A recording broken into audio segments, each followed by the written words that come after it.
చూస్తే మనం పుట్టక మునుపు మన దేశంలో భారతదేశము అంతా కూడా బానిసత్వంలో లోబడి ఉంది. మీకు తెలుసు ఆ పరిస్థితులన్నీ కూడా మనం చదువుకున్న రోజుల్లో మనం విన్నాం. బానిసలకి స్వేచ్ఛ ఉండదండి, బానిసలకి స్వేచ్ఛ ఉండదు. ఒకవేళ యజమానులు కఠినాత్ములు అయితే వాళ్ళ పరిస్థితి మరీ దారుణంగా ఉంటుంది. మనకు తెలుసు కొంతమంది గల్ఫ్ కంట్రీకి వెళ్ళినటువంటి వాళ్ళు ఉన్నారు. ఇక్కడ వారు గల్ఫ్ కంట్రీకి వెళ్ళినప్పుడు ఆ యజమానులు అనేటువంటి వారు కఠినముగా వ్యవహరిస్తూ ఉంటారండి. అప్పుడు అన్నం తినడానికి కానీ కాస్త మంచినీళ్ళు తాగటానికి కానీ అవకాశం ఉండదండి. అక్కడ ఒక రకంగా గల్ఫ్ కంట్రీకి వెళ్ళామంటే అక్కడ బానిసలుగానే బతకవలసి వస్తుందండి.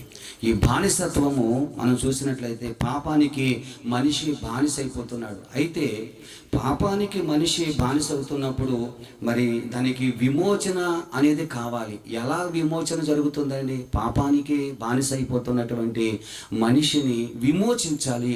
ఎవరు విమోచిస్తారు ఈ లోకంలో? ఈ లోకంలో మన యొక్క బంధువులు, మన స్నేహితులు, మన రక్త సంబంధికులు విమోచించలేరండి. విమోచించుట అంటే అర్థం ఏంటి? విడుదల చేయుట. పాపము అనేటువంటి బానిసత్వము. ఎందుకని అసలు ఆ పాపము ఎలాగొచ్చిందంటారు ఈ భూలోకానికి? ఈ భూలోకానికి పాపం ఎలాగొచ్చిందండి? అనేక సార్లు మనం వింటున్నాం చర్చిల్లో. అమ్మా, పాపం అనేది భూలోకానికి ఎలాగొచ్చింది అని చూసినట్లయితే ప్రియులారా, మొదటగా ఆ పాపం రెండు మాటలు చూసి వాక్యంలోకి వచ్చేస్తాను. పాపము మనిషిని బానిసలుగా చేసేస్తుంది అని మనం చదువుకుంటున్నాం. అయితే పాపం ఎలాగొచ్చింది భూలోకానికి? పరలోకములో ఉన్నటువంటి ఆ లూసిఫర్ అనేటువంటి ఆ వెలుగు దూత, లేదా ఆ యొక్క ఆమె ఘట సర్పం కావచ్చు, వెలుగుదూత కావచ్చు. ఈ వెలుగుదూత ఏంటంటే దేవుని యొక్క ఆ పరలోకంలో చక్కగా దేవుని యొక్క ఆజ్ఞలను అనుసరిస్తూ నడిచేటువంటి వాడండి. వాడు తూచా తప్పకుండా దేవుని యొక్క ఆ నిర్ణయాన్ని లేదా ఆలోచనలను ఈ భూలోకంలో సమస్తము జరిగించేవాడు. ఇది ఎప్పుడంటే కొన్ని బిలియన్స్ సంవత్సరాల కిందట మాట అండి ప్రియులారా. అప్పటికి భూమి మీద మానవుడు అంటూ లేడు. గమనించండి, భూమి మీద అప్పుడు మానవుడు అంటూ లేడు. ఏమండి, ఈ సృష్టి లేదండి. సృష్టి బహుశా లేకపోవచ్చు. కానీ ఆ సమయంలో ఏది సృష్టించక మునుపు ఆ యొక్క అపవాది లూసిఫర్ అనేటువంటి వాడు దేవుని యొక్క రాజ్యములో పనిచేస్తున్నటువంటి వాడు, నమ్మకస్తుడిగా పనిచేస్తున్నటువంటి వాడు, తనకు తనుగా హెచ్చించుకోవటం వలన ఏమండి దేవుని యొక్క సింహాసన విషయంలో నేను కూడా దేవుడినే కదా, నేను కూడా దేవుడిలాగే ఉన్నాను కదా, ఏమండి నేను కూడా దేవుడినే కదా, నేను ఆ సింహాసనం మీద కూర్చోకూడదా అనేటువంటి ఒక ఆలోచన గర్వపు సంబంధమైన ఆలోచన కలగటం వలన దేవాతి దేవుడైనటువంటి దేవుడు ఆ అపవాదిని ఆ పైనుంచి కిందకి తోసేయటం జరిగింది. దేవునికి స్తోత్రం కలుగుగాక. కిందకి గెంటి వేయటం జరిగింది. సో కిందకి గెంటి వేసినటువంటి వీడు ఆదాము అవ్వములు అనేటువంటి ఆ ఆది దంపతులు ఇద్దరిని కూడా ఏం చేశాడు? మోసం చేసి తినకూడదు అని దేవుడు చెప్పినటువంటి ఆ ఫలాలని తినిపించి వాళ్ళని పాపములోకి నెట్టినట్లుగా మనం వాక్యంలో మనం చూస్తున్నాం. దేవునికి స్తోత్రం కలుగుగాక. సో ఎప్పుడైతే ఆది మానవులు అయినటువంటి ఈ యొక్క ఆదాము అవ్వములు ఆ తినవద్దన్నటువంటి ఫలములు తినటం వలన వాళ్ళు కళ్ళు తెరవబడటము, వారు ఆ ఏదైనా తోట నుంచి భూలోకానికి గెంటివేయటము, అప్పటి నుంచి సృష్టి యొక్క మానవుడు విస్తరించబడటము, మానవుని యొక్క సృష్టిలోంచి వారిలోంచి సృష్టి రావటము, మానవులు ఉద్భవించటము, ఈ పాపం అనేటువంటి నైజం, ఈ పాపం అనేటువంటి బీజం ఆ ఆదాము అవ్వములలోంచి వారి ద్వారాగా పుట్టేటువంటి యొక్క సంతానం అంతా కూడా ప్రపంచ యావత్తు కూడా విస్తరించటం మనం చూస్తున్నాం. దేవునికి స్తోత్రం కలుగుగాక. కాబట్టి ఈ పాపము ఏం చేస్తుంది? ఈ ఆదాము అవ్వము ద్వారాగా వచ్చినటువంటి ఈ పాపము ఏదైతే ఉందో అది మనిషిని ఒక బానిసగా చేసేసిందండి. దేవుని నామానికి మహిమ కలుగును గాక. కాబట్టి మనకు తెలియకుండానే సాతాను ఏం చేస్తున్నాడు? బానిసలుగా, మనకు తెలియకుండానే ఈ అపవాదికి బానిసలుగా అయిపోతుంటున్నాం. పాపానికి ఎలాగైతే అవుతున్నామో ఏమండి, ఈ అపవాదికి బానిసలుగా అయిపోతుంటుండగా ఏం జరుగుతుందో చూద్దాం.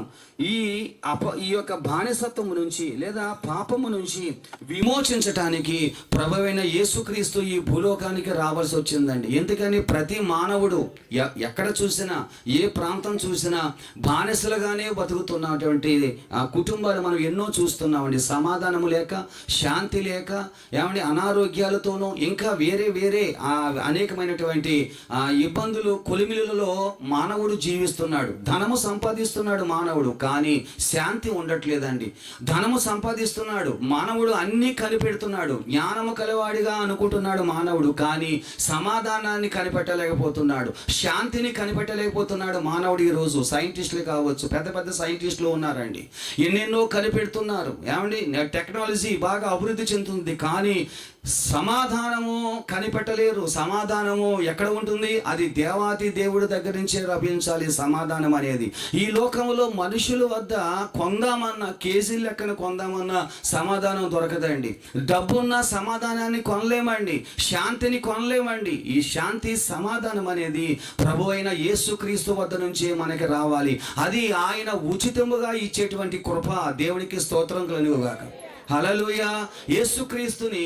యేసుక్రీస్తుని మనము అంగీకరించినట్లయితే, ప్రభువుని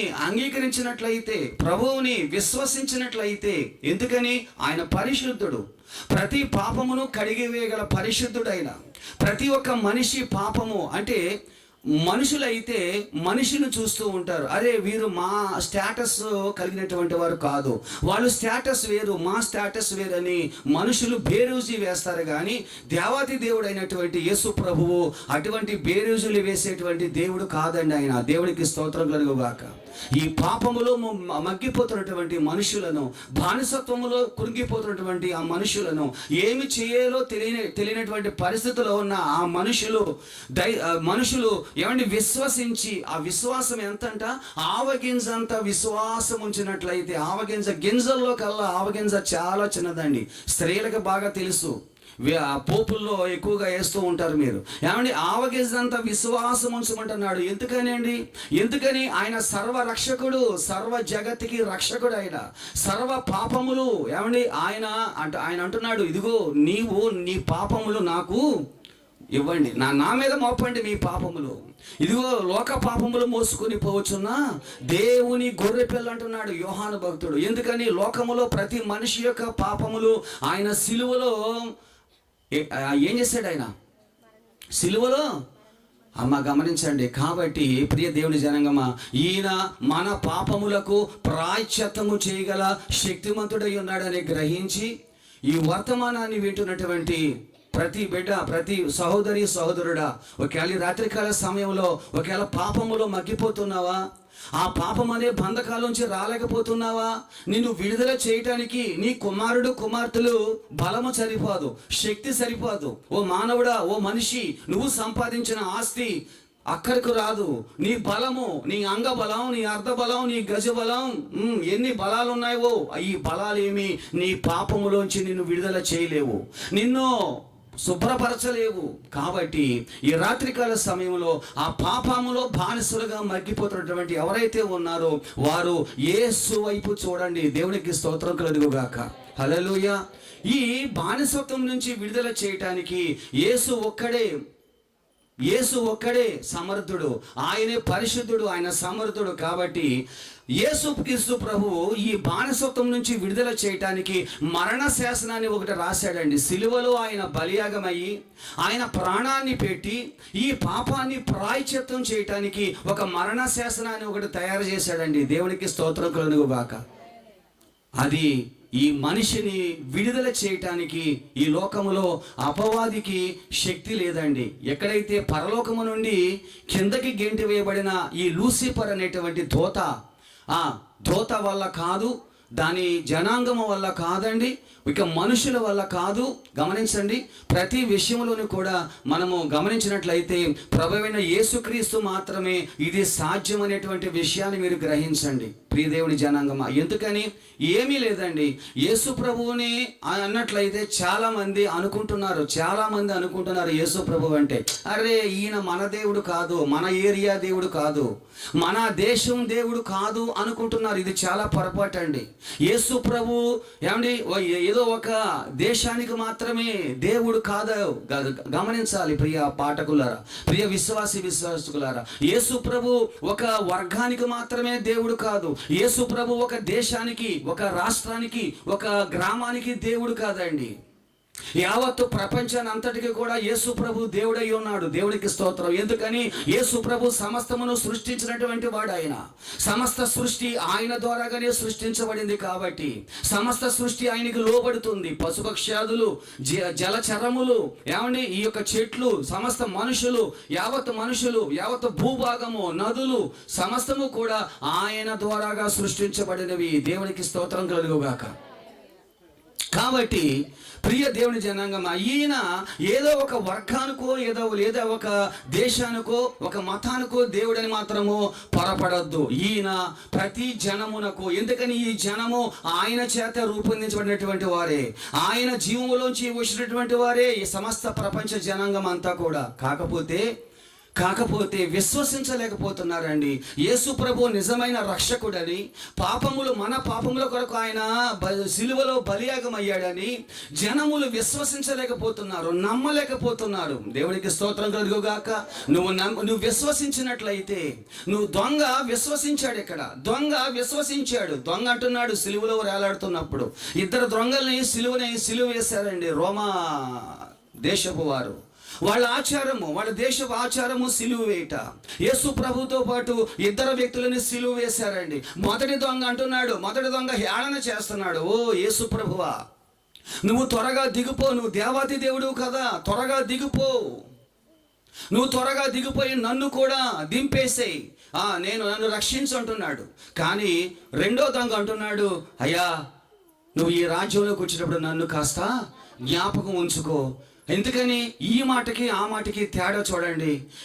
ఈ రెండో దొంగ విశ్వసించాడండి. ఈయన సాక్షాత్తు దేవుని కుమారుడు, ఇదిగో ఈ లోక పాపములు మోసుకొని పోవచ్చున్న గొర్రెపిల్ల ఈయనే అని విశ్వసించి తను చేసిన ప్రతి పాపములను ప్రాయశ్చిత్తం కలగటానికి యేసు ప్రభువే సరైన వాడని, ఆయనే పరిశుద్ధుడని ఆ దొంగ సిలువలో వేలాడుతూ యేసు ప్రభువుని గమనించాడు, గ్రహించాడు.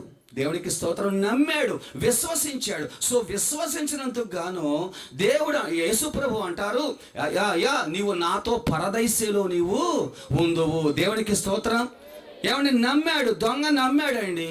దొంగ నమ్మాడు, వాడు అనుకున్నాడు, ఇక నాకు ఈ జీవితం వద్దు, అయ్యో నేను యేసుతో ఉండాలి, యేసులో ఉండాలి, నేను ఇదిగో నా యొక్క జీవితం బాగుపడాలి. ఈ బతికినంత కాలము చెడ్డ జీవితాన్ని జీవించాను, నేను ఈ లోకంలో దొంగతనాలు చేశాను, ఎందరినో బాధ పెట్టాను, ఎన్నెన్నో మాటలు మాట్లాడాను. కాబట్టి ఇక నాకు ఈ జీవితం వద్దు, నాకు ఈ పాపకరమైన జీవితం వద్దు, కానీ నేను యేసుతో ఉండాలనుకున్నాడు ఆయన. దేవునికి స్తోత్రం కలుగుగాక. విశ్వసించాడు, ఆయన పాపములో ప్రాయశ్చిత్తము జరిగింది. దేవునికి స్తోత్రం కలుగుగాక. హల్లెలూయా. దొంగ యొక్క విశ్వాసము చూడండి. అలాగే ఎంతో మంది విశ్వసించారండి ఆ కాలంలో. దేవునికి స్తోత్రం. ఈనాడు నీవు కూడా విశ్వసిస్తున్నావా? ప్రియ దేవుని ప్రజలారా, విశ్వసించినట్లయితే దేవుడు నీ చెంతకు రాబోతున్నాడు ఇప్పుడే. దేవునికి మహిమ కలుగుగాక. జస్ట్ విశ్వసించు. నా యందు విశ్వాసం ఉంచిన వాడు మరణములోనికి వెళ్ళక రెండో మరణం ఉండదంటండి.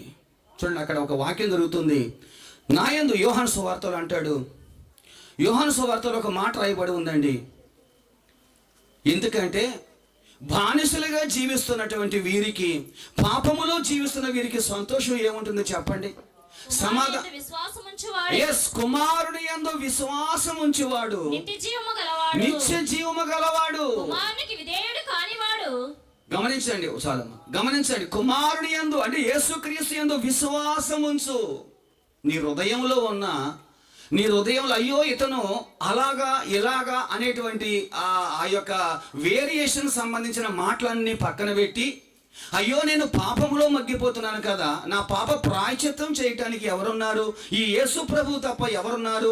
ప్రభువా, దయచేసి నీ యొక్క శిలువ రక్తముతో నన్ను కడుగుము దేవా అని నువ్వు ప్రాధేయపడినప్పుడు, పశ్చాత్తాపం పడినప్పుడు, నీవు తల్లి గర్భము నుంచి భూమి మీదకి వచ్చింది మొదలుకొని, అంటే నీకు మనస్సాక్షి కలిగినప్పుడు నుంచి, నీకు పాపము ఇది పుణ్యము లేదా ఇది మంచిది ఇది చెడు అని తెలిసిన నాటి నుండి ఎప్పటి వరకు చేసిన అతిక్రమములు ఏమైతే ఉన్నావో, దోషాలు ఏమైతే ఉన్నావో, పాపాలు ఏమైతే ఉన్నావో, అవన్నీ కూడా నీవు పశ్చాత్తాపముతో ప్రభువు దగ్గర ఒప్పుకొని ఈ రాత్రి కాలంలో ఆయనని నువ్వు వేడుకున్నట్లయితే, ఆయనని నీవు అడిగినట్లయితే, ఆయన కృప, ఆయన యొక్క సమాధానము, ఆయన యొక్క శాంతిని నీకు ఇవ్వటానికి ఆయన సిద్ధముగా ఉన్నాడు. నమ్ములు హల్లెలూయా చెప్దాం. దేవునికి స్తోత్రం. ఆయన అందరికీ ధారాళంగా ఇచ్చే దేవుడు అండి. ఆయన ఒక గిఫ్ట్ ఇస్తున్నాడు, మనకు ఒక బహుమానాన్ని ఇస్తున్నాడు. ఆయన ఆ బహుమానం అట నువ్వు ఇష్టపడితే ఆయన ఇస్తాడట, నువ్వు ఇష్టపడకుండా ఆయన ఇవ్వలేడండి. నువ్వు మన ఇంట్లో మనం కూర్చుని అయ్యో నేను ఇలాగ ఉన్నానే, ఆ యేసు ప్రభు చూసుకుంటాడు, ఆయన దేవాది దేవుడు కదా అనుకుంటే కాదండి. నువ్వు ఇష్టపడాలి. నువ్వు ఇష్టపడి ప్రభువా నిన్ను సొంత రక్షకునిగా నేను అంగీకరిస్తున్నాను ప్రభువా, నా పాప ప్రాయశ్చిత్తము చెయ్యి ప్రభువా అని నువ్వు అడిగినట్లయితే సమస్తమును ఇదిగో ఆ భారాన్ని, ఆ బండ, పాపం అనే బండ ఎవ్వరు మొయ్యలేరండి. ఈ లోకంలో ఒకవేళ బరువును మనం మోస్తూ ఉండవచ్చు.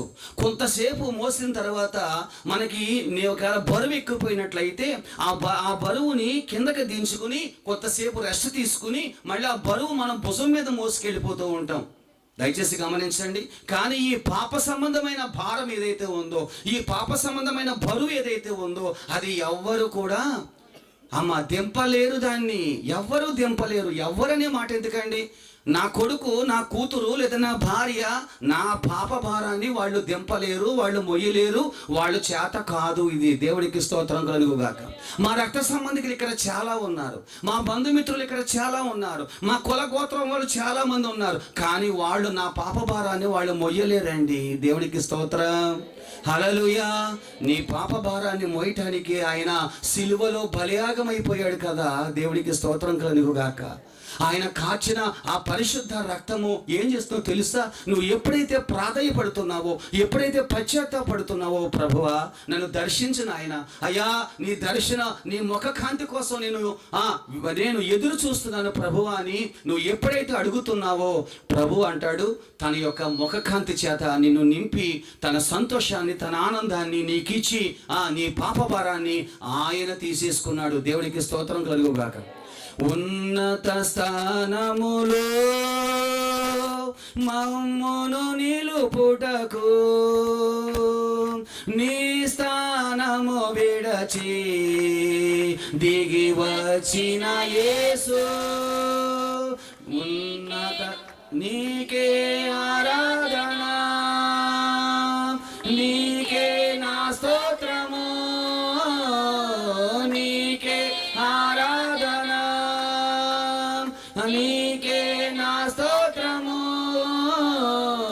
ఉన్నత స్థానములో మమ్మును నిలుపుటకు నీ స్థానము విడచి దిగి వచ్చిన యేసు, మహిమ కిరీటమును మేము ధరించుటకై ముళ్ళ కిరీటమును నీవు ధరించితివా. దేవునికి స్తోత్రం. ఎందుకు పెట్టారంట ఆయన ముళ్ళ కిరీటము? అర్థమవుతుందా ప్రియులరా? మనకి కిరీటం పెట్టాలని, ప్లీజ్ మనకి కిరీటం ఉంచాలని, మన యొక్క శిరస్సు మీద ఒక హెల్మెట్ పెట్టాలని ఆయన తలంచి, గమనించండి, ఆయన తలంచి నీవు చేసిన పాపాన్ని, నేను చేసిన పాపాన్ని ఆయన భరాయిస్తున్నాడు ఇక్కడ కలవరగిరిలో. దేవునికి స్తోత్రం కలుగుగాక. అర్థమవుతుందా తల్లి? అర్థమవుతుందా తమ్ముడు? కూర్చున్నటువంటి తమ్ముళ్ళు ఇంకా క్రీస్తు అంటే ఎరగినటువంటి వారు ఒకవేళ ఉన్నారేమో. క్రీస్తు అంటే అసలు ఎందుకు వచ్చాడో ఈ భూలోకానికి ఇంకా అర్థం కావట్లేదేమో. ఆయన ప్రేమ నువ్వు పొందుకోలేకపోతున్నావేమో. రేపు ఎల్లుండ పొందుకుందామని పోస్ట్ పోన్ చేసుకుంటున్నావేమో. అలా చేసుకోకు. నేడే, ఈనాడే, నేడే ఇదిగో ఆయనని నీ కోసం చూస్తాడు. ఆయన దినమంతా కూడా ఆయన 2 చేతులు చాచి చూస్తున్నాడు నీ వంక. దేవునికి స్తోత్రం కలుగుగాక. కాబట్టి వాక్యం అంటుంది, ఈ బానిసలుగా ఉన్నటువంటి వారిని విమోచించటానికి యేసుక్రీస్తుల వారు ఏం చేశారంట, సిలువలో ఆ మరణ శాసనం ఒకటి చేశాడండి. సంతకం పెట్టాడు, ఒక పత్రాన్ని ఒకటి రాశాడండి.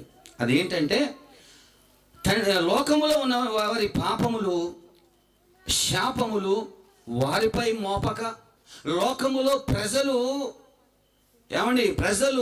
బానిసలైపోయినటువంటి ఆ బానిసత్వాన్ని, ఆ శాపాన్ని, ఆ పొందుకున్న శాపాన్ని అనుభవిస్తున్న పాపాన్ని వారి మీద మోపక దేవుడు తన కుమారుని మీద మోపాడంటే ఇవన్నీ కూడా పాపము శాపము కూడా. దేవునికి స్తోత్రం కలుగుగాక. మనల్ని సంతోషపెట్టడానికి, నిత్యము ఆ ప్రదేశంలో నిత్య జీవములో మనల్ని నడిపించటానికి, నిత్య జీవములోనికి నడిపించటానికి, యేసుక్రీస్తుతో సహవాసము కలిగి ఉండటానికి, పరలోక రాజ్యానికి వెళ్ళటానికి ఒక మార్గాన్ని చూపించాడు. దేవునికి స్తోత్రం కలుగుగాక. కాబట్టి ఈ శాపము, ఈ పాపము లేదా ఈ యొక్క బానిసత్వము నుంచి విడుదల పొందుకోవటానికి మార్గము ఒకటే, అదే యేసుక్రీస్తు యొక్క మార్గము. దేవునికి స్తోత్రం కలుగుగాక. నువ్వు విడుదల పొందుకోవాలా, మార్గము ఒకటే, వేరే మార్గం లేదండి. ఇందా చెప్పాను, మళ్ళీ చెప్తున్నాను, వేరే మార్గం లేదు. మరొకరు ఎవరైనా వచ్చి రక్షిస్తారేమో అనుకోకు. ఎవరో నిన్ను కాపాడలేరు, కాపాడరు కూడా. దేవునికి స్తోత్రం. ఎందుకని, కుమారులైనా కుమార్తెలైనా ఎవరి పని వాళ్ళదే. తండ్రి అయినా తల్లి అయినా పట్టించుకునేటువంటి ఇప్పుడు జనరేషన్ కాదండి. ఎవరికి వచ్చినట్టుగా వాళ్ళు జీవించేటువంటి జీవితాలు మనం చూస్తున్నాం. తల్లిని తండ్రిని ప్రేమించలేనటువంటి జీవితాలు, తల్లిని తండ్రిని అన్నం పెట్టలేనటువంటి కుమార్తెలు అనేక మంది లోకంలో మనం చూస్తున్నాం. దేవునికి స్తోత్రం కలుగుగాక. అంటే అర్థం ఏమిటి అంటే, కొంత తర్వాత అసలు వాళ్ళని పట్టించుకునేటువంటి నాదుడు ఎవడో ఉండడండి. కాబట్టి ఇదిగో నీ కుమారులు నిన్ను పట్టించుకోలేట్లేదేమో, నీ భార్య నిన్ను గురించి ఒకవేళ పట్టించుకోవట్లేదేమో, ఇదిగో నీ కొరకు ప్రభువైన యేసుక్రీస్తు అంటున్నాడు, ఇదిగో నీ శాపాన్ని, నీ పాపాన్ని నేను భరాయిస్తున్నా. కాబట్టి ప్రయాసపడి భారం మోసుకుంటున్న సమస్త జల్లారా నా యొద్దకు రండి, మీ భారాన్ని నాకివ్వండి. ఇదిగో మీరు మోస్తున్న ఈ భారము, ఈ కాడి తేలిక పరుస్తాను, అది మీరు మొయ్యలేరు, నేను మోస్తాను మీ పాపాన్ని అని ఉచితముగా ఆయన కృపచేత నీ భారాన్ని మోయటానికి ఆయన నీ దగ్గరికి వస్తున్నాడు. దేవునికి స్తోత్రం కలుగుగాక. అందుకనే ఈయన గొప్పవాడు అంటున్నాము. అందుకనే ఆయన పరిశుద్ధుడు కాబట్టి ఆయన గొప్పవాడు అంటున్నాను. దేవునికి స్తోత్రం కలుగుగాక. ఆయన వంటి దేవుడు ఎక్కడ దొరుకుతాడండి? ఆయన లాంటి దేవుడు, ప్రేమించే దేవుడు ఎక్కడ ఉన్నాడండి? అయ్యో, నీ పాపములు మోయటానికి ఏమైనా రిజిస్ట్రేషన్ చేశాడా? లేదే. అంటే మానవుల పట్ల. అందుకనే ప్రభు అంటాడు, ప్రభు ఈ లోకమును ఎంతగానో ప్రేమించాను, లోకాన్ని ప్రేమించాడు. లోకం అంటే మనుషులను ప్రేమించాడండి. ఎందుకని ప్రేమించాడు? ఏమొస్తుంది ఆయనకి? ఏమి కలిసి వస్తుంది? ఏమీ లేదండి. ఇది దైవిక ప్రేమ, ఇది దేవుని ప్రేమ. మనుషుల ప్రేమ అయితే ఏం చేస్తారు? మనుషుల ప్రేమ అయితే పెట్టినాడు పెళ్ళి చెప్పాలి, అక్కయ్యలో చెప్పాలి. మనుషుల ప్రేమ ఎటువంటిది? పెట్టినాడు పెళ్ళి, పెట్టనాడు. కాబట్టి దేవుని ప్రేమ అది కాదండి. తన స్వరూపము చేత, తన యొక్క గుణగణముల చేత నిర్మించబడిన ఈ మనిషి పాపములో పడిపోయాడు. దైవిక లక్షణాలను పక్కన పెట్టేశాడు, దైవిక గుణగణాలను పక్కన పెట్టేసి ఎలాగా అపవాది యొక్క సంతానములుగా వీళ్ళు ఈ యొక్క మనిషి భూలోకానికి వచ్చేసాడు. దేవునికి స్తోత్రం కలుగుగాక. పాపము అనే బంధకము చేత, పాపం అనే బానిసత్వం చేత. కాబట్టి ఇటువంటి మనిషి కోసం, పాపములో జీవిస్తున్నటువంటి మనిషి కోసం దేవాతి దేవుడు తన యొక్క ప్రాణాన్ని, తన యొక్క సర్వస్వమును, తన యొక్క సమస్తమును కూడా ధారపోసి ఖర్చు పెట్టి ఎన్నో బాధలు పడి, కష్టాలు పడి, అవమానాలు భరాయించి, ప్లీజ్ వినాలి, అవమానాలు భరాయించి మనందరి పాపములు కలవరగిరిలో 750 కేజీల కంటే ఆ భారము గల సిలువను ఆయన మోస్తున్నాడు, మోయలేక మోస్తున్నాడు. దేవునికి స్తోత్రం కలుగుగాక. అర్థమవుతుందా ప్రియులారా? యేసు ప్రభు అంటే ప్లీజ్ యేసు ప్రభు అంటే అనుకుంటున్నాం, మళ్ళీ చెప్తున్నాను, యేసు ప్రభు అంటే ఒక వర్గానికి దేవుడు కాదండి. నాకు తెలియనప్పుడు నేను అలాగే అనుకున్నాను. అయ్యో ఈయన మన దేవుడా కాదు కదా, ఇలాగా అలాగా అనుకున్నాను నేను కూడా. కొత్తలో నాకు తెలియదండి. ఆయన ప్రేమ నాకు తెలియలేదు. ఆయన ప్రేమలో ఉన్న మాధుర్యం ఏంటో నాకు తెలియలేదండి. గుర్తిరగలేకపోయినా దౌర్భాగ్యుడు నేను. ఆయన ప్రేమ ఏంటో గ్రహించలేటువంటి దౌర్భాగ్యుడిని నేను, పాపిని. అటువంటి నన్ను ప్రభు పిలిచాడు. దేవునికి స్తోత్రం కలుగుగాక. ఆ పాపములో పొరలాడుతున్న నన్ను యేసుక్రీస్తు పిలిచాడండి. దేవునికి స్తోత్రం కలుగుగాక. నేను బ్రాహ్మణ ఇంట్లో అద్దెకున్నానండి, ఎల్ఐసి ఆఫీస్ దగ్గర. ఎల్ఐసి ఆఫీస్ దగ్గర బ్రాహ్మణ ఇంట్లో నేను అద్దెకున్న, కామాక్షమ్మ పంతులు గారి ఇంట్లో నేను అద్దెకున్న. నా బిడ్డలు చిన్నవారు అప్పుడు. నాకు తెలవదండి యేసు ప్రభు అంటే, తెలవదండి క్రీస్తు అంటే ఎవరో నాకు తెలవదండి. నేను చాలా అసహించుకున్నాను క్రీస్తుని.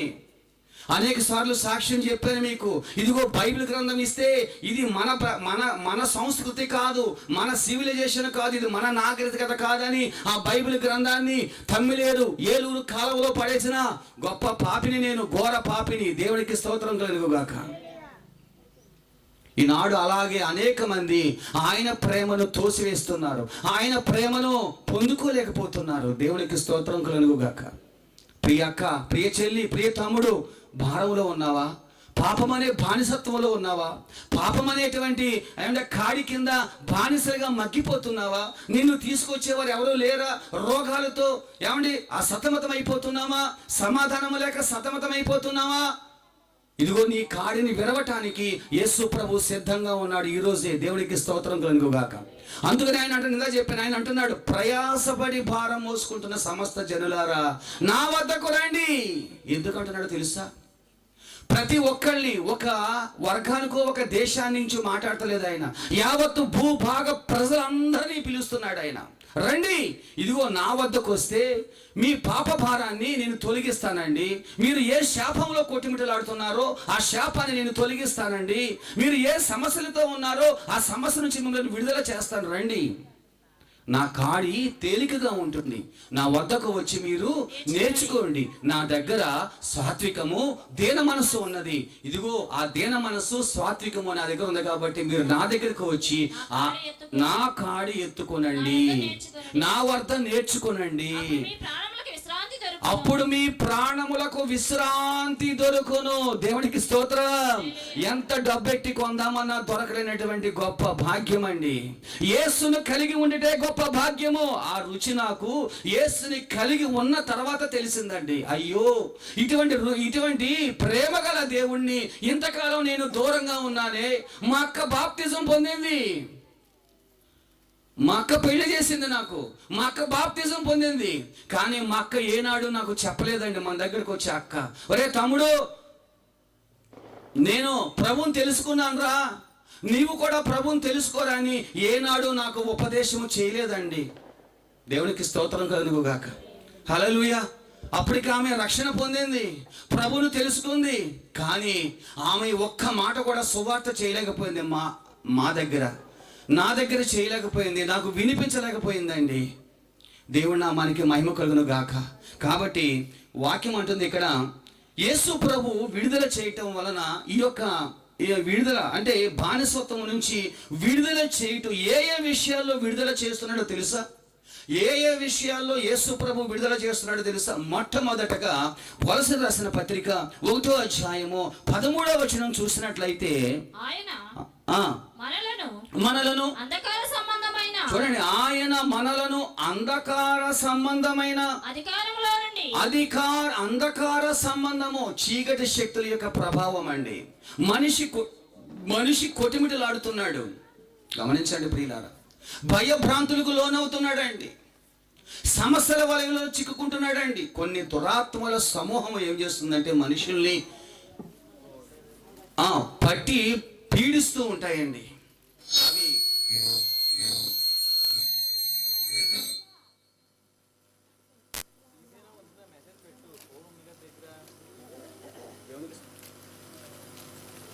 దేవునికి స్తోత్రం.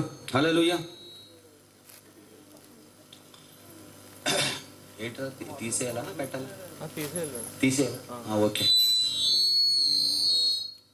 దేవునికి స్తోత్రం. మంచిదండి. ఎక్కడున్నాం? మనలను అందరినీ కూడా ఆయన అంధకార సంబంధమైనటువంటి అంధకారములో నుండి చీకటి. అంధకారం అంటే ఏంటండి? చీకటి శక్తుల ప్రభావము. పాపం అనే చీకటి అంటే వెలుగులో లేనటువంటి మనుషులము, పాపములో జీవిస్తున్నటువంటి మనుషులము.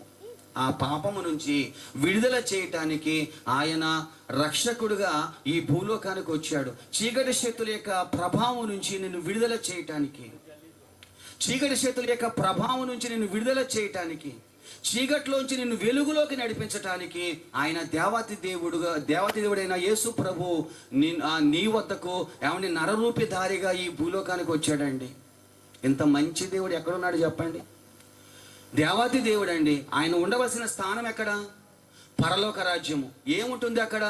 దూతల సమూహము, నిత్యము స్తుతించేటటువంటి గుంపు, ఏమండి ఆయన సింహాసనము, ఆయన స్థలము, ఆయన పరివారం అయినటువంటి దేవదూతలు. ఆ దేవదూతల మధ్యన విడిచిపెట్టి, అబ్బాయి నాకు ఇది కాదు కావాల్సింది, ఇదిగో నా దూతలు, నా దేవదూతలు కాదు కావాల్సింది, నాకు ఈ ప్లేస్ కాదు, ఇదిగో నేను నిర్మించినటువంటి ఈ మానవుడు అంధకారంలో ఉన్నాడు, చీకటిలో బతుకుతున్నాడు.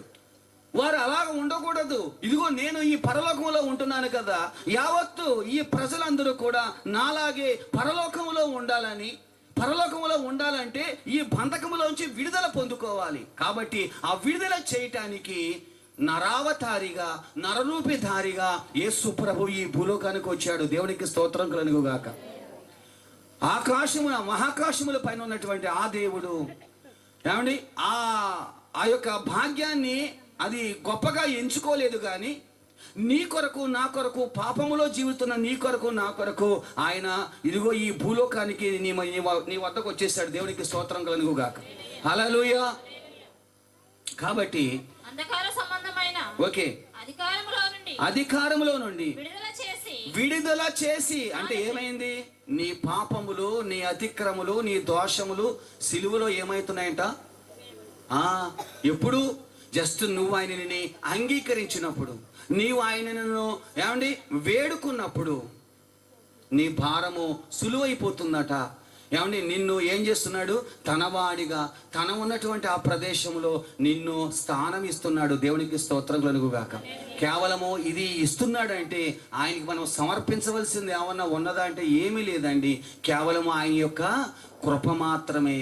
కృపచేతే మనము రక్షించబడుతున్నాము. కృపచేతనే మాకు తప్ప మేమండి మరొక విధానం ఏమీ లేదండి. ఇంకొక మాట మనం చూసినట్లయితే అధికారములో నుండి విడుదల చేసి తాను ప్రేమించిన తన కుమారుని యొక్క చేసెను. ఆ కుమారుని యందు చూడండి, ఆ కుమారుని ద్వారాగా మనకి విమోచన. గొప్ప అద్భుతమైన మాట అండి విమోచన. అటువంటి మాట అద్భుతము. విమోచన అంటే ఏం చెప్పుకున్నాం అమ్మ? విడుదల. విమోచన అంటే విడుదల అండి. విడుదల. ఏమంటే ఒక మాట చెప్పండి, ఎవరు కూడా బంధకాల్లో ఉండట్లేదా? చెప్పండి, ఎవరు మాట్లాడేంటమ్మా? ప్రతి మనిషి బంధకాల్లో ఉంటున్నారా? మనం చూస్తూనే ఉంటాం లోకంలో అనేక మందిని. ఎవరు కనపడతలేదంటారా? కనిపిస్తున్నారు. ఎవరు మరి అంటలేదు. అంటే ఏంటో అనుకోకండి. కరెక్ట్గా మీకు తెలిసింది కరెక్ట్గా చెప్పండి. బంధకాల్లో ఉంటున్నారా, ఉండట్లేదా మనిషి? ఉంటున్నారా అండి? సత్యానందం గారు ఉంటున్నాడా, ఉండలేదా మనిషి? ఉంటున్నారా అండి? అదే చెప్తున్నా, ఇందాకని చెప్పిన స్టోరీ అదే. కాబట్టి రెండో మాట మనం చూసినట్లయితే రాబోవు ఉగ్రత ఈ భూలోకం మీదకి ఉగ్రత ఒకటి రాబోతుందండి. అది నరకం కావచ్చు, లేదా మరొకటి కావచ్చు. ఈ నరకము నుంచి తప్పించటానికి, నరకము నుంచి అంటే పాపం చేస్తే మనిషి ఎక్కడికి వెళ్ళిపోతున్నాడు? నరకమునకు వెళ్తున్నాడు. పాపం చేసిన మనిషి నరకానికి వెళ్తున్నాడు. దేవుని యొక్క ఆలోచన ఏమిటి? అసలు ఏ వ్యక్తి కూడా నరకానికి వెళ్ళకూడదు. నరకానికి వెళ్ళకూడదు. ప్రతి వ్యక్తి, ప్రతి పురుషుడు, ప్రతి స్త్రీ, ప్రతి మనిషి పరలోక రాజ్యానికి రావాలని ఆయన యొక్క అభీష్టమై ఉందండి. ఆయన చిత్తము, ఆయన ఇష్టమై ఉంది, ఆయన కోరిక అయి ఉంది. కానీ మానవులు ఏం చేస్తున్నారో తెలుసా? తమ సొంత ఆలోచనలతో, తమ సొంత తెలివితేటలతో నరకానికి వెళ్ళిపోతున్నారండి. గమనించండి. ఆలోచన లేకుండా, చూడండి, కొంతమంది ఆలోచన లేకుండా పనులు చేస్తూ ఉంటారు. ఆ పనులు చేసిన తర్వాత ఏమవుతాయి? అవి శ్రమకి కారణమవుతూ ఉంటాయి. ఆటోమేటిక్గా లోతుకి దిగిపోతూ ఉంటాడు. లోతుకి దిగిన తర్వాత మనిషికి అర్థమవుతుంది, అదే నేను చేసింది మిస్టేక్ కదా, ఇక్కడ మిస్టేక్ చేశాను కాబట్టి నేను లోతుగా దిగిపోయాను, ఇప్పుడు నన్ను బయటికి తీసుకురావడానికి ఎవరు? అదిగో అప్పుడు కష్టాలు మొదలవుతున్నాయండి. మనిషి ఏం చేస్తున్నాడు? తనంతట తాను తెలివి గలవాడు అనుకుంటున్నాడు. తనంతట తాను ఏమండి చేసేస్తున్నాడు ఇష్టానుసారముగా. తన దేవుని యొక్క మార్గాన్ని చేర్పేస్తున్నాడు. దేవునితో సహవాసం చేయట్లేదండి. కాబట్టి ఎప్పుడైతే లోతులో పడిపోతున్నాడో, అయ్యో ఈ లోతులో నేను పడిపోయానే, లోతులో దిగిపోయానే, ఇప్పుడు నేను పైకి రావాలి. ఎలాగొస్తాడు పైకి? సో అప్పటి నుంచి మనిషికి ఏమవుతున్నాయి? మొదలవుతున్నాయి. దేవునికి స్తోత్రం కలుగుగాక. కాబట్టి ఈ భూలోకం మీదకి భూలోక ప్రజలు గమనించండి, తమ మార్గములు చెరిపేసుకుంటున్నప్పుడు, తాము దేవుడు నిర్ణయించిన మార్గములోకి వెళ్ళక తమ సొంత మార్గంలోకి వెళుతున్నప్పుడు, తమ సొంత మార్గము ఏ పక్కకి వెళుతుంది? అది తిన్నగా నరకానికి వెళుతుందే తప్ప పరలోక రాజ్యానికి వెళ్ళదండి. ఎందుకని? మానవుని యొక్క నీతి, మానవుని యొక్క సొంత తెలివితేటలు వ్యర్థమండి. వ్యర్థము. ఏదో సాధించాలనుకుంటాడు మనిషి, ఏదో సాధించాలనుకుంటాడు, కానీ సక్సెస్ అవ్వలేకపోతున్నాడు అండి. కాబట్టి మొదటి దశలో రాసిన పత్రిక 1వ అధ్యాయము 10వ వచనం కూడా మనం చూసినట్లయితే, 1:10 మొదటి దశలోనికి రాసిన పత్రిక 1వ అధ్యాయము 10వ వచనం కూడా మనం చూద్దాం. జనులు మమ్మలను గూర్చి తెలియచెప్పుచున్నారు మరియు మీరు విగ్రహములను విడిచిపెట్టి జీవమగలవాడును సత్యవంతుడగు దేవునికి చూడండి, దేవునికి దాసులగటానికి సత్యవంతుడైన ఆయనలో పాపం ఉన్నదని ఎవ్వరు కూడా స్థాపించలేరండి. ఆయన పాపరహితుడు, పాపము లేనటువంటి వాడు. ఆయన పరిశుద్ధుడు, అందుకునే ఆయన రక్తము పరిశుద్ధత, ఆయన మాట పరిశుద్ధత, అందుకునే దెయ్యములు గడగడ వణుకుతున్నాయి. ఓ దేవుని కుమారుడా అంటున్నాయి. దెయ్యములు వణుకుతున్నాయి యేసు ప్రభు మాట చెప్తే. దెయ్యములు వణుకుతున్నాయి. సర్వోన్నతిని దేవుని కుమారుడా అని సంబోధిస్తున్నాయి దెయ్యాలకి తెలుసు ప్రియులారా, దేవుని కుమారుడు ఎవరు, యేసు ప్రభు ఎవరు, వాటికి తెలుసండి. అందుకనే వాటి అంటున్నాయి, సర్వోన్నతిని దేవుని కుమారుడా, మాతో నీకు ఏం పని, అంతకాలం మా దగ్గరికి రాకయ్యా, మమ్మల్ని పాతాళలోకానికి పంపించగయ్యా అని వేడుకుంటున్నాయి. అవి పరిశుద్ధ గ్రంథంలో చెప్తున్నాయి మాటలు. దేవునికి స్తోత్రం కలుగుగా. హల్లెలూయా. దెయ్యములు వణుకుతున్నాయి, కానీ యేసు ప్రభుని చూసి, యేసు ప్రభు చేత రూపొందించబడ్డ ఈ మనిషి ప్రభుని తెలుసుకోలేకపోతున్నాడు, ప్రభువుకి భయపడలేకపోతున్నాడు. దేవునికి స్తోత్రం కలుగుగాక. విచిత్రం అండి. దెయ్యాలు వణుకుతున్నాయి, కానీ మనిషి యేసు ప్రభుని గుర్తించలేకపోతున్నాడు. బాధాకర విషయం అండి ఇది. పాపములోనే జీవించడానికి ఇష్టపడుతున్నాడు. చివరికి మరణించడానికి కూడా ఇష్టపడుతున్నాడు. ఆ పాపములోనే అలాగే జీవితం సాగిపోతూ ఉంటుంది. పాపములోనే జీవిస్తున్నాడు అలాగే. కానీ ఆ భారాన్ని నేను తొలగిస్తాను బాబు, ఇదిగో రండి అంటుంటుంటే మనిషికి అర్థం కావట్లా. విచిత్రం కదండి ఇది. మనిషి జ్ఞానముతో నింపాడు దేవుడు మనిషిని. జ్ఞానము గల మనిషి కూడా ఆలోచన చేయలేకపోతున్నాడు. గమనించండి, పైపెచ్చు ప్రభువుని హేళన చేస్తున్నాడండి. ప్రభు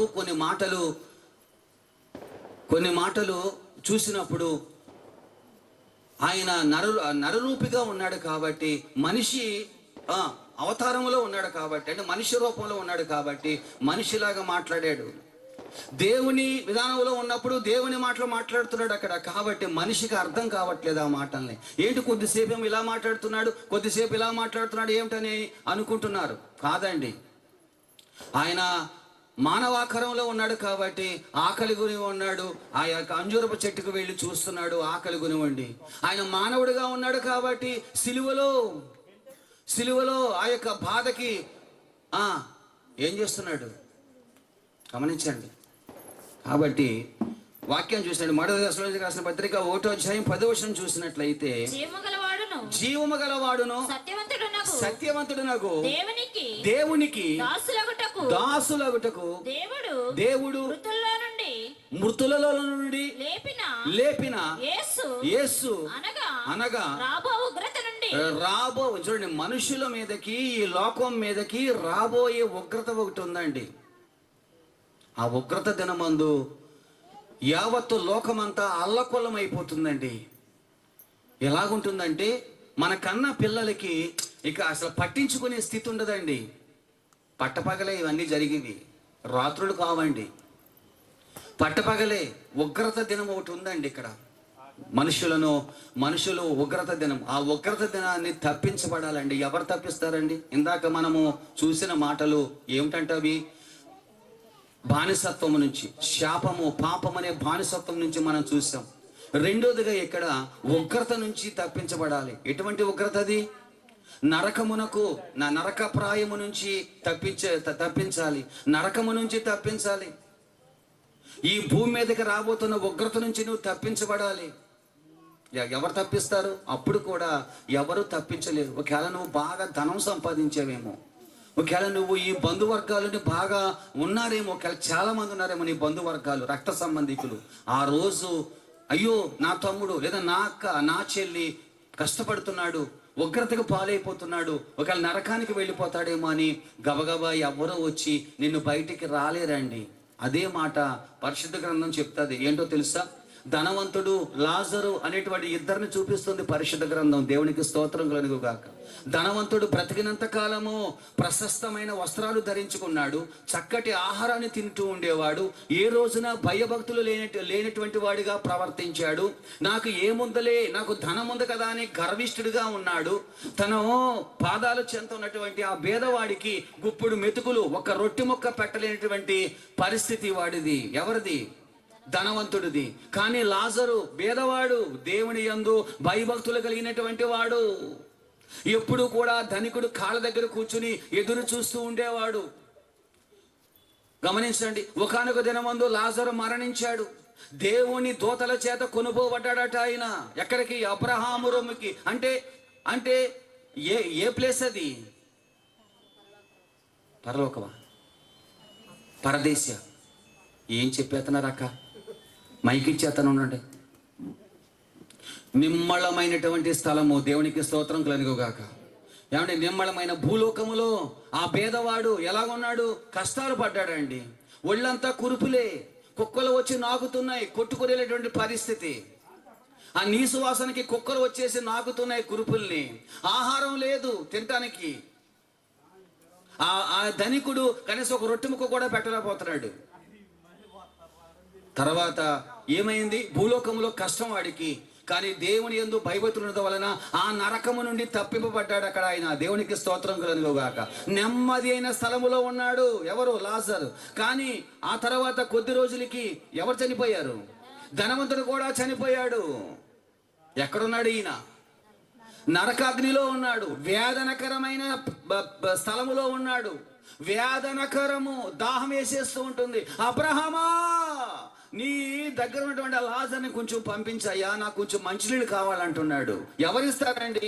బతికున్నంత కాలం నీ ఇష్టానుసారంగా జీవించావే, దేవునికి లోబడలేదే, దేవుని వాక్యం వినలేదే, నాకెందుకులే, నాకు ధనం ఉంది కదా అనుకున్నావే, నా బంధుమిత్రులు ఉన్నారు కదా అనుకున్నాడే. మనలాగే ఆ యొక్క ధనికుడు కూడా ఆలోచన చేశాడండి ఆ రోజు. కానీ వాడికి ఎప్పుడు అర్థమయ్యింది? నరకానికి వెళ్ళిన తర్వాత ఆ వేదనకరమైన స్థలములో ఉండలేక దాహం వేసేసి అయ్యో నన్ను రక్షించు అంటున్నాడు.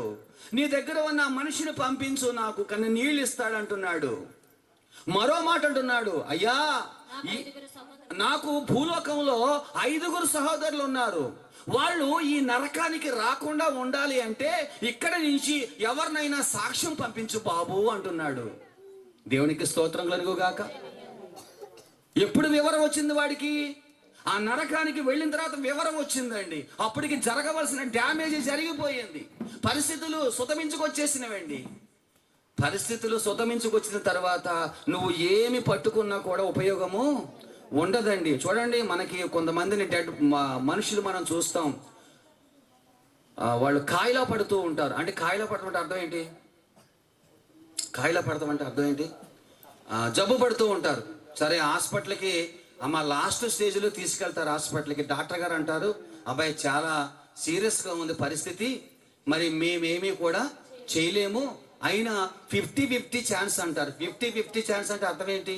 50% బ్రతకవచ్చు, 50% చనిపోవచ్చు అని మేము గ్యారంటీ చెప్పలేమంటారు. ఎందుకని? రోగము రాకప్పుడే, రోగము కొద్దిగా ఉన్నప్పుడే నువ్వు హాస్పిటల్కి వెళ్ళుంటే, మాట వరుసకి ఉదాహరణకి వెళ్ళుంటే ఏమో డాక్టర్ గారు మంచి మందులు ఇచ్చి ఉండేవాడేమో. ఈడేం చేశాడు? పిసిని కొట్టాడు కదా అండి. తగ్గిపోతలే అనుకుని వ్యాధి మొదలు పెట్టుకున్నాడు. చివరికి మొయిలైన భారం అయిపోయింది. హాస్పిటల్లో జాయిన్ చేస్తాం, డాక్టర్ గారేమో చేతులు ఎత్తేస్తున్నాడు. దేవునికి స్తోత్రం కలుగుగా. హల్లెలూయా. సో వీడికి ఎప్పుడు వివరం వచ్చిందండి? నరకానికి వెళ్ళిపోయాడు. భూలోకంలో చెప్పారు, సువార్త విన్నాడు. వాడు సువార్త వినలేదంటే విన్నాడండి, కానీ వాడు చెవిటోడు చెవిలో శంఖ ఊదినట్టు ఉంది వాడికి అప్పుడు. ఎందుకని? కండ కావరం. వాడికి డబ్బు ఉంది. ఈ డబ్బే ప్రపంచం అనుకున్నాడు. ఇదిగో నా అన్నదమ్ములే నాకు ప్రపంచం అనుకున్నారు. ఇదిగో నేను కట్టుకున్న ఈ 3 అంతస్తుల భవనం నాకు తోడనుకున్నాడు. వాడు కండ కావరంతో ఆలోచన చేశాడు. ఈరోజు మానవుడు కూడా అలాగే ఆలోచన చేస్తున్నాడు. ఆ రోజు ఏమైంది? ధనికుడు వెళ్ళిపోయాడు. ఎక్కడికి? నిత్య నరకాగ్నికి. వాడు చేసిన పాపములను బట్టి, వాడు చేసిన అతిక్రమలను బట్టి నరకాగ్నికి నడిపించినవి అవన్నీ కూడా. వాడు బంధువు వచ్చాడు, అక్కడికి రాలే. పోనీ వాడు యొక్క సంపాదన ఏమైనా వచ్చిందా? రాలే. చివరికి అంటున్నాడు, అబ్రహామా, అయ్యో నా భూలోకములో 5 ఉన్నారు ఈ అన్నదమ్ములు, వాళ్ళు వచ్చేస్తారేమో నరకానికి, దయచేసి ఎక్కడి నుంచి ఒక సాక్షిని భూలోకానికి పంపించు. దేవుడి నామానికి మహిమ కలుగును గాక. అప్పుడు ప్రభు అంటాడు, అయ్యా అక్కడ మీ అన్నదమ్ములు ఉన్న చోట ప్రవక్తలు ఉన్నారు, ధర్మశాస్త్రం ఉంది, పాస్టర్ గారు ఉన్నారు, వాక్యం చెప్తున్నాడు, కాబట్టి ఆ మాటలు వింటే సరిపోతాయి అయ్యా. ఎక్కడి నుంచి అక్కడికి వెళితే వినేవాడు ఎవడు లేడు, ఉండడు, ఎవడు వినడండి. దయచేసి ఆ మాట. అందుకు అబ్రహాము వారి యొద్ద ఎవరున్నారు? మోషే ఉన్నాడు, ప్రవక్తలు ఉన్నారు. వారి మాటలు విన భూలోకంలో నివసిస్తున్న సమస్త భూజనాంగమా, దేవుని మాటలు మనము వినాలి. దయచేసి ఎందుకు? నీ యొక్క జీవితాన్ని బాగు చేసుకోవటానికి. నువ్వు చనిపోయిన తర్వాత నరకానికి వెళ్లకుండా ఉండాలి అంటే ఈ భూలోకంలో సమయం ఉండగానే, నీకు ఆరోగ్యం ఉండగానే, నీకు ఆయుష్ ఉండగానే యేసు ప్రభు యొక్క మాటలు నీవు, ఇది బలవంతం కాదండి. నువ్వు ఇష్టపడితే రక్షించబడతావు. బలవంతం కాదు సొమ్మ.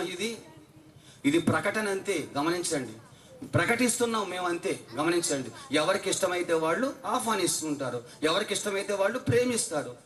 గమనించండి. కానీ ఈ భూలోకంలో అంతా జరిగిపోతూ ఉంటుంది. జరగవలసింది ఏంటంటే నరకానికి వెళ్ళిన తర్వాత భయం కలుగుతూ ఉంటుంది మనిషికి.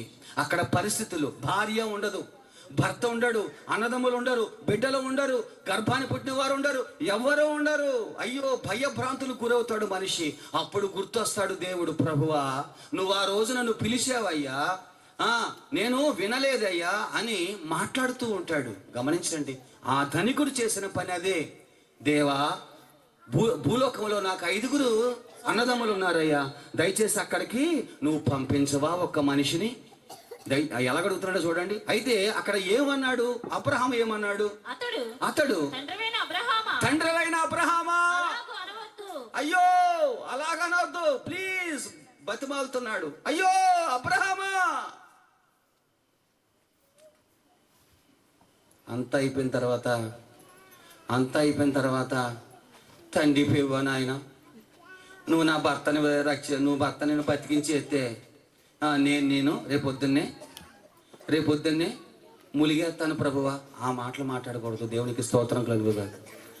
నా భర్తని బతికించి ఎత్తే ములిగేస్తాను ప్రభువా, అన్నీ అయిపోయి ప్రభువా, ఇది ఆఖరి మార్గం ప్రభువా అని అనకండి. లోకంలో ఒక నానుడు ఉంది. దీపము ఉండగానే ఇల్లు చక్క పెట్టుకుని ఒక నానుడు ఉందండి ఈ లోకంలో. దాన్నే చెప్తున్నాను. నీకు సమయం చాలా ఉంది, ఇంకా ఆరోగ్యం ఇచ్చాడు, ఆయుష్ ఇచ్చాడు, ఏమీ పర్వాలేదు అనుకోకు. ప్రభు రమ్మని పిలుస్తున్నాడు నిన్ను. దేవునికి స్తోత్రం కలుగునుగాక.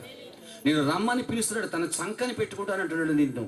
ఒక బిడ్డ తల్లి ఒక బిడ్డని ఎత్తుకున్నట్లుగా నిన్ను ఎత్తుకుంటానంటున్నాడు. దేవునికి స్తోత్రం కలుగుగాక. నమ్ము, విశ్వసించు, విశ్వసించు, నమ్ము. దయచేసి నువ్వు నరకా నుంచి తప్పించబడతావు. దేవునికి స్తోత్రం. ఇంకొక మాట చూసినట్లయితే మృతులలో నుండి ఒకరు వారి యొద్దకు వెళ్ళిన ఎడల వారు మారు మనసు చెప్పాను. అందుకతడు మోషేయు ప్రవక్తలను చెప్పిన మాటలు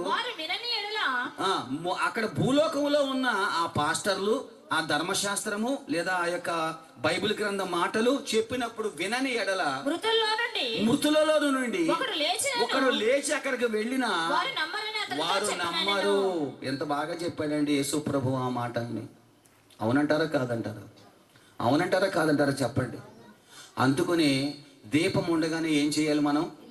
ఇల్లు చక్క పెట్టుకోవడం అనే అర్థం ఏంటి అమ్మా? సమయం ఉండగానే ప్రభు వద్దకు మనము వెళ్ళాలి. దయచేసి గమనించండి, వెళ్ళాలి. ప్రభువుని విశ్వసించాలి తల్లి. ఎందుకో తెలుసా? మళ్ళీ చెప్తాను, ఈయన సర్వలోక రక్షకుడు. ఈయన దేవునికి స్తోత్రం కలుగుగాక. సర్వలోక రక్షకుడు. సర్వలోకాన్ని రక్షించటానికి ఈయన ఒకే ఒక దేవుడు, ఆయన యేసు ప్రభువు. దేవునికి స్తోత్రం కలుగుగాక.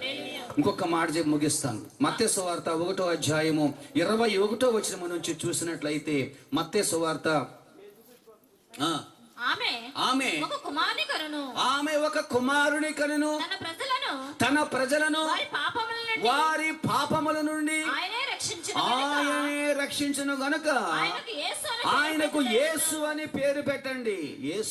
యేసు అనేటువంటి వ్యక్తి నిన్న మొన్న ఉన్నటువంటి వాడు కాదండి. ఆ దేవుడు నిన్న మొన్న పుట్టాడు అంటున్నారు.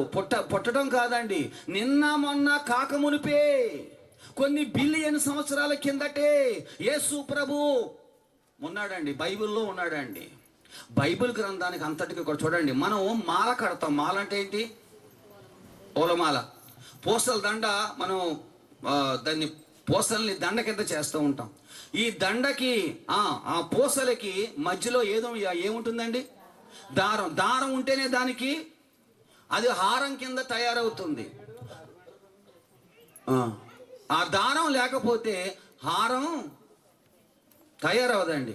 అలాగే ఆ పూసల దండకి దారం ఎంత ముఖ్యమో పరిశుద్ధ గ్రంథంలో ఆది కాండము నుంచి ప్రకటన గ్రంథం వరకు కూడా యేసు ప్రభు అంత ముఖ్యము. దేవునికి స్తోత్రం కలుగుగాక. యేసు ప్రభు పుట్టాడు అంటున్నాం మనం. పుట్టడం కాదండి, యేసు ప్రభు అనాది కాలంలోనే ఉన్నాడు. ఏదేను తోటల నుంచి ఉన్నాడండి యేసు ప్రభు. ఆయన అర్థమవుతుందా ప్రియులారా? మనం ఏం చేస్తున్నాం? నేడే పుట్టెను అంటున్నాం. ఎందుకు వచ్చాడు ఆయన? ఎందుకు రావాల్సి వచ్చింది అని చూసినట్లయితే ప్రజల యొక్క పాపమును ప్రాయశ్చిత్తము చేయటానికి. అంటే ఒక పాపము పోవాలి అంటే బలి కావాలి, బలి ఇవ్వాలి, రక్త ప్రోక్షణ జరగాలి. పాప ప్రాయశ్చిత్తము జరగాలంటే రక్త ప్రోక్షణ జరగాలి. ఏ రక్తము? కోడెల రక్తము వల్ల, దూడల రక్తము వల్ల కాలేదండి. పాత నిబంధన గ్రంథంలో కోడెల రక్తమైనను దూడల రక్తమైనను ప్రయోజనం లేకపోయింది. అంటే మనిషి యొక్క పాపము పోవాలి అంటే పరిశుద్ధ రక్తము అవసరము. కాబట్టి ఆ పరిశుద్ధ రక్తము ప్రభువైన యేసుక్రీస్తు. కాబట్టి ఆ రక్తము వలన మనిషి యొక్క పాప ప్రాయశ్చిత్తం జరుగుతుంది. ఆ ప్రాయశ్చిత్తం కొరకు ఆయన యేసు ప్రభు ఎక్కడికి వచ్చేసాడండి? భూలోకానికి 33.5 సంవత్సరాల పాటు మనతో ఉన్నాడు ఆయన. దేవుని నామానికి మహిమ కలుగును గాక. ఏం కావాలండి ఇంకా నీకు ఏమి కావాలండి? లేఖనాలు. ఈ లేఖనం సరిపోదండి. దేవుడు ఇంతగా నిన్ను ప్రేమించి తన కృపని ఇస్తున్నాడు కదా, ఇంకా ఏం కావాలి నీకు? దేవునికి స్తోత్రం కలుగును గాక. ఇంకొక మాట మనం చూసినట్లయితే యోహాను సువార్త 5వ అధ్యాయము 24వ వచనం. యాక్షన్ 500. నా మాట విని నన్ను పంపిన వాని యందు చూడండి. యేసు ప్రభు 2 మాటలు చెప్తున్నాడండి. మొట్టమొదటగా నా మాట వినండి యావత్తు ప్రజలారా. ఇదిగో నా మాట వినండి. అంతేకాదు నన్ను పంపించాడు నా తండ్రి, ఆయన మాట కూడా మీరు వినండి. నా మాట విని నన్ను పంపిన వాని యందు విశ్వాసము ఏముండాలండి మనిషికి? యేసు ప్రభుని పాప ప్రాయశ్చిత్తం చెయ్యాలి అంటే ఆయన కాచిన రక్తము ద్వారాగా నువ్వు పాప ప్రాయశ్చిత్తం జరగాలంటే ఆయన యందు కంచు విశ్వాసం ఉంచు. ఎంత చెప్పాను, ఆవగింజంత విశ్వాసం ఉంచండి,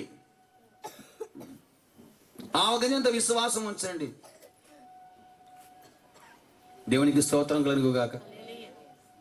మా అమ్మ బ్రతుకున్నప్పుడు, నేను చిన్న వాడిగా ఉన్నప్పుడు మా అమ్మ కాలవరేవులోకి తీసుకెళ్ళేదండి. మా ఊళ్ళో తీసుకువెళ్ళి గుమ్మడి దాన్ని ఏమంటారు, అరటి డప్పల్లో గుమ్మడి ఒత్తులేసి వెలిగించమనేదండి నన్ను. దేవునికి స్తోత్రం కలుగుగాక. చలి అండి, చలి, గడగడ వణుకండి, అందరూ లేడీసే. ఆ మధ్యలో నన్ను తీసుకెళ్ళేదండి కాల్లోకి, గుమ్మడొత్తు వెలిగించమనేదండి. ఎందుకు చెప్తానంటే ప్రియులారా, నేను ఎన్నో పూజలు చేశాను, ఎన్నో కాశీ రామేశ్వరం కూడా వెళ్ళొచ్చాను. కానీ నా పాప ప్రాయశ్చిత్తం నా ప్రభువైన యేసుక్రీస్తు వలనే జరిగింది, కానీ మరి ఎక్కడా నాకు జరగలేదండి. దేవునికి స్తోత్రం కలుగుగాక. నేను హైదరాబాద్లో పనిచేశాను, ఉద్యోగం చేశాను, సౌదీ వెళ్ళాను, దుబాయ్ వెళ్ళాను, ఎక్కడికి వెళ్ళినా అయ్యో నాకు శాంతి సమాధానం దొరకలేదండి. దేవునికి స్తోత్రం. నా రక్త సంబంధికులు 100 కొలది ఉన్నారండి, కానీ నాకు సమాధానం దొరకలేదండి. దేవునికి స్తోత్రం. బైబిల్ గ్రంథం ఇచ్చారండి ఒక అమ్మగారు, పాడేశానండి. కాబట్టి తిరిగి నాకు సమాధానం ఎక్కడ దొరికిందంటే, ఇదిగో నా యేసు ప్రభు వద్ద నాకు సమాధానం దొరికింది. దేవునికి స్తోత్రం కలుగుగాక. హల్లెలూయా. కాబట్టి ఇక్కడ అంటున్నాడు, పాప విమోచన. గమనించండి, నా మాట విని నన్ను పంపిన వాని యందు విశ్వాసం ఉంచినట్లయితే, అబ్బా ఎంత గొప్ప ధన్యత అండి. నిత్య జీవం అంట. యేసుతో నీవు కలిసి ఉండేటువంటి ఆ మధుర క్షణాల్లోకి వెళ్ళిపోతావండి. యేసుతో నీతో యేసు ప్రభు కలిసి ఉండేటువంటి ఆ యొక్క సంబంధములోకి వెళ్ళి నువ్వు వెళ్తున్నావు. ఎప్పుడంట? నువ్వు విశ్వాసం ఉంచినప్పుడు, ఆ లేఖనం మీద విశ్వాసం ఉంచినప్పుడు, యేసు ప్రభు మీద విశ్వాసం ఉంచినప్పుడు. విశ్వాసం ఉంచరు కదా మనం, విశ్వాసం ఉంచం కదా, మన విశ్వాసం ఊగిపోతూ ఉంటుంది. మన విశ్వాసం ఊగిపోతూ ఉంటుంది ప్రియులారా. దయచేసి ఊగిపోయే విశ్వాసం కాదండి, పరిపూర్ణమైన విశ్వాసం ఉంచు.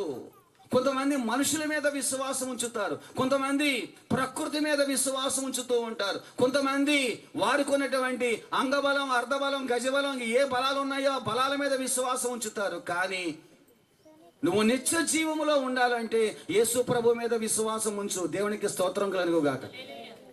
ఆపండి అన్న వాళ్ళు చేతులెత్తండి. ఆపేయండి పాస్టర్ గారు, 9:30 అవుతుంది, పర్లేదా? చల్లారిపోతుంది వంటలో. నాకు ఒక ఆర్డర్ వేసిందండి ఆవిడ, సన్నపాటి అమ్మాయి. ఏమి ఇస్తుందో తెలుసా? పాస్టర్ గారు మీరు 7 గంటలకు వాక్యం పట్టుకోండి, 10 అయినా వదలకండి అందండి. ఎన్ని గంటలు చెప్పాలండి? దేవునికి స్తోత్రం ముగిస్తున్నాను. ఎందుకంటే తమ్ముళ్ళు అక్కడి నుంచి నా వంకే చూస్తున్నారు, కన్నారకుండా. వాళ్ళ కుర్చీలు ఉన్నా కూర్చోకుండా ఎప్పుడు వెళ్ళిపోదామని చూస్తున్నారు తమ్ముళ్ళు. కంగారు పడకండి, ముగింపుకు వచ్చేసారు. మీరే నాకు కనపడుతున్నారు, ఎవరో కనపడతలే నాకు. దేవునికి స్తోత్రం కలుగుగాక. కాబట్టి ఆఖరు సెంటెన్స్, నన్ను పంపిన వాని యందు విశ్వాసం ఉంచువాడు నిత్య జీవము గలవాడు.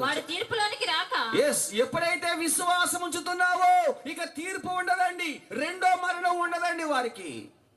మనిషికి రెండో మరణం ఉంటుంది. మొదటి మరణం ఈ భూలోకం మీద జరిగిపోతూ ఉంటుంది, రెండో మరణం అక్కడ ఉంటుంది. ఆ తీర్పు దినమందు నువ్వెవరవో నాకు తెలవదన్నప్పుడు నిత్య నరకాగ్నిలోకి వెళ్ళిపోవాలి ఆత్మ. అక్కడ మన వాళ్ళు ఎవరో రారు. ఫైర్ ఇంజిన్ ఫోన్ చేసినా ఫైర్ ఇంజిన్ గంటలు మోగించుకుంటే ఏమీ రాదండి, అంబులెన్స్ అంతకన్నా రాదండి. ఏముంటుంది అక్కడ? నిత్య నరకాగ్ని. నువ్వెవరవో నాకు తెలవదు, ఎందుకని భూలోకంలో ఇష్టానుసారంగా నడిచావు, పాపములో నువ్వు ప్రయాణం చేసావు. ఏ రోజుని కూడా దేవుడి మాటకి లోబడలేకపోయావు. నీవు దేవుడు అంటే ఇష్టమే, ప్రభు అంటే ఇష్టమే, కానీ వాక్యానికి లోబడలేకపోయావు. అయ్యో క్రీస్తుని అంగీకరించలేకపోయావు, అట్లీస్ట్ విశ్వాసం ఉంచలేకపోయావు. ఆ రోజు అంటాడు, అమ్మా నువ్వు ఎవడవో నాకు తెలవదు తల్లి, నువ్వు నా సంబంధివి కావు, ఇదిగో నువ్వు చేసిన ఆ పాపపు నిమిత్తము ఇదిగో దానికి మార్గం అదే, దానికి అదే, ఇదిగో నిశ్చితాగ్ని, అటు చూడమ్మా అటు చూడు అంటాడు. అప్పుడు ఎక్కడ తప్పించుకుంటావు అక్క? ఎక్కడికి వెళ్తావు అప్పుడు నువ్వు? ఆ నిశ్చితాగ్ని నుంచి తప్పించుకోవాలంటే ఇదిగో ఈ రోజే, ఈ రాత్రికాల సమయంలో ప్రభువుని అడుగుదాం. దేవునికి స్తోత్రం కలుగుగాక. ఈ మాటలు దేవుడు దీవించునుగాక. హల్లెలూయా, ఆమేన్. స్తోత్రాలు. ఇదిగో బిడ్డలను రప్పించావు ప్రభువా, నీకు స్తోత్రాలు. సమస్తము నీకు సాధ్యమే ప్రభువా, నీకు స్తోత్రాలు తండ్రి. అయ్యా ఈ వర్తమానము ఎంత దూరం అయితే వెళుతుందో ప్రభువా, వింటున్న ప్రతి ఒక్కరూ ప్రభువా మారు మనసులోకి నడిపించండి అయ్యా. ఒక్క ఆత్మైన రక్షించబడటానికి మీరు సహాయం చేయండి అయ్యా. అయ్యా ఇదిగో ఈ ప్రార్థన పెట్టిన 4 కుటుంబాల వారిని జ్ఞాపకం చేసుకోండి ప్రభువా. అయ్యా వారి కుటుంబాల్లో రక్షణ లేదయ్యా, వారి కుటుంబాల్లో సమాధానము లేదయ్యా, వారి కుటుంబాల్లో మారు మనసు లేదయ్యా. దయచేసి ఆ 4 కుటుంబాలు బిడ్డల వారిని ఒక్కసారి జ్ఞాపకం ఉంచుకోండి నాయన. ఈ చుట్టుపక్కల ప్రతి గృహాన్ని దీవించమని, ఆశీర్వదించమని గల సమయములో నాయన ఒక్కొక్కరిపై నీ ఆత్మాభిషేకమును కుమ్మరించండి అయ్యా. ఇదిగో ప్రభువా, ఎవరు పీడించబడుతున్నారు, ఎవరు ఇంకా పాపములో బానిసలుగా ఉన్నారు, ఎవరు ఇంకా నాయన అపవిత్రత కలిగి ఉన్నారు, ఎవరు ఇంకా పాపములో ఉన్నారు, ఆ ప్రతి బిడ్డను మీరు దర్శించండి ప్రభువా. ఈ రోజు ఎవరికి రక్షణ లేదు, ఎవరు పాపములో ఉన్నారు, ఎవరు నరకానికి వెళుతున్నారు, నశించిపోతున్న ఆత్మలు నాయన నీకు స్తోత్రాలు, వందనాలు నాయన. ప్రభువా ఒక్కసారి జ్ఞాపకం చేసుకోమని, నీ కృప కరుణ కటాక్షములు ఉంచమని నాయన. తండ్రి అని పిలువగా సమాధానం ఇవ్వమని నజరేతుడైన యేసుక్రీస్తు నామములో ప్రార్థన